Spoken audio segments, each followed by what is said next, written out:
Video like जरूर कर लीजिए और ऐसे वीडियो लगातार फ्री में पाने के लिए चैनल को तुरंत सब्सक्राइब कर लीजिए और बेल आइकन को जरूर टैप कर लीजिए ताकि आगे भी सारे वीडियो आपको मिलते रहे। यूट्यूब में फॉलो करते हैं तो प्लीज ये वाला फ्री टेलीग्राम चैनल जरूर ज्वाइन कर लीजिएगा। सारे नोटिफिकेशन सारे अपडेट यहीं पे आते हैं, ध्यान रखिएगा।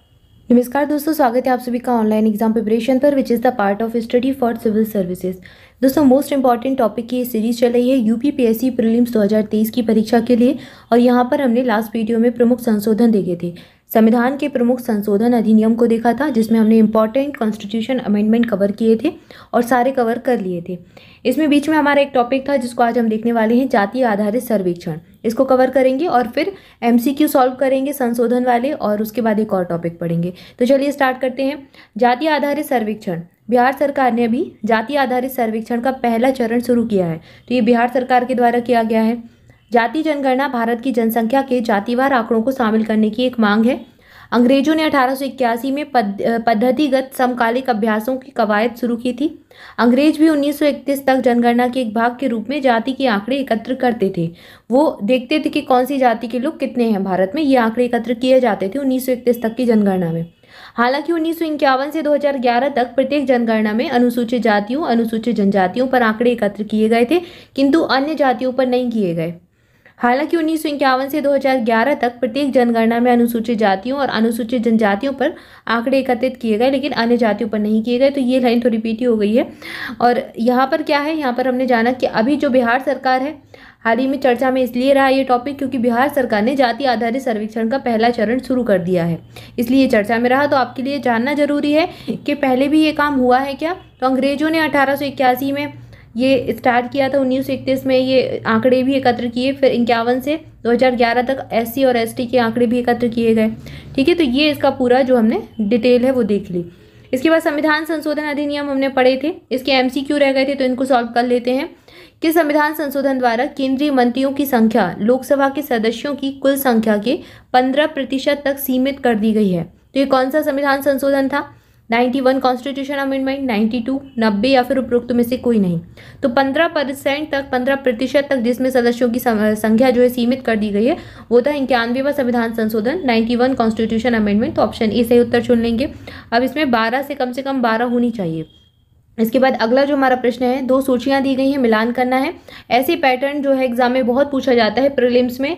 यूपीपीएससी प्री या फिर कहें यूपीपीएससी का फेवरेट पैटर्न है ये नहीं वाला और ये सूची मिलान वाला, ये बहुत पूछे जाते हैं। इसमें आपको सूची में दिया गया है, एक तरफ विषय दिया गया है, एक तरफ संशोधन दिया गया है। न्यायिक समीक्षा की शक्ति को सीमित किया जाना, संपत्ति का अधिकार, मतदान की आयु 21 से घटाकर 18 कर दी, प्रस्तावना में धर्मनिरपेक्ष शब्द जोड़ा गया। तो 61वां संविधान संशोधन सबको याद होगा कि मतदान की आयु घटा दी गई थी, इसमें 21 से घटाकर 18 कर दी, तो इसका इसमें मिला लेंगे। 42वें संविधान संशोधन में सबसे इंपॉर्टेंट काम क्या हुआ था? प्रस्तावना में संशोधन, 3 शब्द जोड़े गए थे प्रस्तावना में। 38 कॉन्स्टिट्यूशन अमेंडमेंट क्या था? न्यायिक समीक्षा शक्ति को सीमित कर दिया था यहाँ पे। और 44वां संविधान संशोधन संपत्ति के अधिकार को मौलिक अधिकार की सूची से हटाकर कानूनी अधिकार बना दिया था 300 का के तहत। तो ये हम मिलान कर लेंगे, इसमें देख लीजिए आप, पहले का तीसरा इसमें सी बस में दिया गया है, तो यही सही उत्तर हो जाएगा। 3, 4, 1, 2 ये सही उत्तर हो जाएगा, ऑप्शन सी सही उत्तर है यहाँ पर। इसके बाद अगला प्रश्न है, निम्नलिखित में से कौन से अनुच्छेद को 42वें संवैधानिक संशोधन द्वारा प्रबंधन में श्रमिकों की भागीदारी सुनिश्चित करने के उद्देश्य से शामिल किया गया है? तो ये किस कॉन्स्टिट्यूशन अमेंडमेंट 42वें संविधान संशोधन से आया? प्रबंधन में श्रमिकों की भागीदारी सुनिश्चित करना, लेकिन ये किस आर्टिकल में जो है शामिल किया गया ये बताना है। आर्टिकल पूछा यहाँ, अनुच्छेद 38, अनुच्छेद 39 का, अनुच्छेद 45, अनुच्छेद 43 का। तो ये जो है ये 43A के तहत आया। यहाँ पर कुछ अनुच्छेद ऐड किए गए थे जिसमें से एक ये भी था, तो ये 43A के अंतर्गत था। ऑप्शन डी सही उत्तर चुन लेंगे। 38 में तो अभी हमने सुना देखा था, यहीं पर न्यायिक समीक्षा सीमित कर दी गई। 39A में समान न्याय था, गरीबों के लिए भी न्याय की सुविधा होनी चाहिए, ये सारी चीजें थी। और ये इसका सही उत्तर ऑप्शन डी हो जाएगा, 43A। इसके बाद हमने अगला टॉपिक देखना है, ये हमने एमसीक्यू सॉल्व कर लिया। अगला टॉपिक पढ़ेंगे नगर पालिका वित्त पर रिपोर्ट। ये छोटा सा टॉपिक है, इसको कवर कर लेते हैं। ये एक रिपोर्ट निकाली है भारतीय रिजर्व बैंक ने, reserve bank of India RBI के द्वारा ये एक रिपोर्ट निकाली गई है जिसका नाम था, जिसका शीर्षक था नगर निगम के वित्त पर रिपोर्ट। ये शीर्षक के साथ एक रिपोर्ट जारी की, किसने? आरबीआई ने। तो आरबीआई का नाम जरूर याद रखें कि आरबीआई के द्वारा जारी की गई।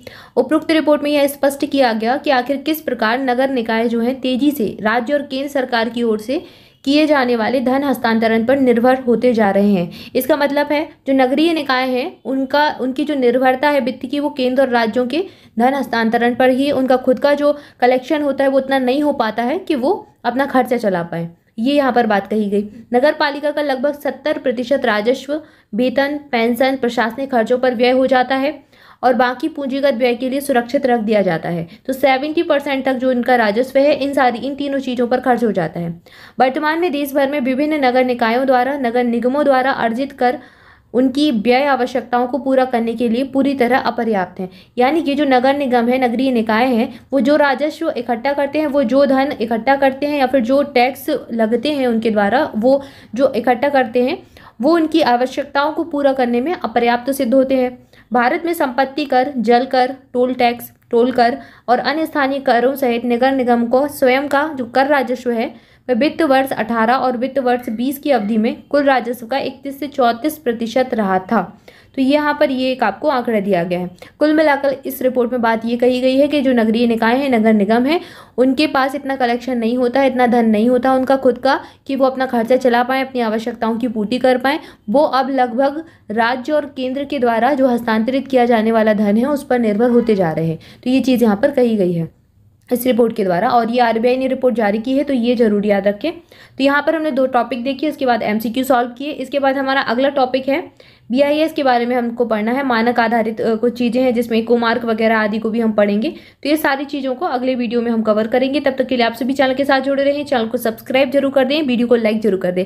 इसके अलावा अगर आप स्टडी फॉर सिविल सर्विसेज की कोई भी पेड ग्रुप लेना चाहते हैं किसी भी एग्जाम के लिए, तो इन नंबर्स पर कॉल करके जानकारी ले सकते हैं, आपको इन्फॉर्मेशन मिल जाएगी। अगर आप यूपीएससी ईपीएफओ का एग्जाम देने वाले हैं, ईपीएफओ की अभी वैकेंसी आ रही है, ईपीएफओ एपीएफसी, इसका एग्जाम देने वाले हैं, तो इसका भी स्टडी ग्रुप आप ज्वाइन कर सकते हैं। 70 दिन की स्ट्रेटेजी जो रहेगी इसमें मिलेगी आपको, और पूरा स्टडी मटेरियल मिलेगा। इसके अलावा कोई बुक, कोई मैगजीन, कोई और नोट्स कुछ भी नहीं आपको पढ़ना, बस इतना पढ़कर आप सिलेक्शन ले सकते हैं, कट ऑफ क्लियर कर सकते हैं। और ये आपका जो ग्रुप है 25 मार्च से चालू हो रहा है, तो आप इसको ज्वाइन कर सकते हैं। ज्वाइन करने के लिए इन्हीं नंबर पर कॉल करके आप इन्फॉर्मेशन ले सकते हैं। और प्रीलिम्स की तैयारी के लिए 60 दिन का क्रैश कोर्स तो चल ही रहा है। अगर आप ये ज्वाइन करना चाहते हैं, आपको पीडीएफ चाहिए इसकी, तो आप 780 पेज का मटेरियल बाय कर सकते हैं। और इसके अलावा अगर आप पेड क्विज भी लेना चाहते हैं, तो यूपीपीएससी प्रीलिम्स के लिए स्पेशली डिजाइन किए हुए पेड क्विज में आप एंट्री ले सकते हैं, पेड क्विज ज्वाइन कर सकते हैं, टेस्ट सीरीज भी ज्वाइन कर सकते हैं। तो जैसा भी आप चाहें ले सकते हैं। इन नंबर्स पर कॉल करके आपको पूरी इन्फॉर्मेशन मिल जाएगी। इसके अलावा डिस्क्रिप्शन में दी गई डिटेल को फॉलो कर लीजिए। और फ्री प्रैक्टिस क्विज लगाने के लिए SCS डेली क्विज को आप ज्वाइन कर सकते हैं। वहां पर आप फ्री प्रैक्टिस क्विज लगा सकते हैं, और क्विज जरूर लगाएं। क्विज से आपकी प्रैक्टिस अच्छी होगी और एग्जाम में आपको बहुत हेल्प मिलेगी, तो इसको जरूर स्टार्ट कर दे लगाना। और ऑनलाइन एग्जाम प्रिपरेशन का अगर टेलीग्राम ग्रुप ज्वाइन करना है तो उसकी लिंक भी आपको डिस्क्रिप्शन में मिल जाएगी, वहां से जाकर ज्वाइन कर सकते हैं। So thank you for watching this video. मस्त है, मुस्कुराते रहें, पढ़ाई करते रहें। मिलेंगे नेक्स्ट वीडियो में। Thank you so much.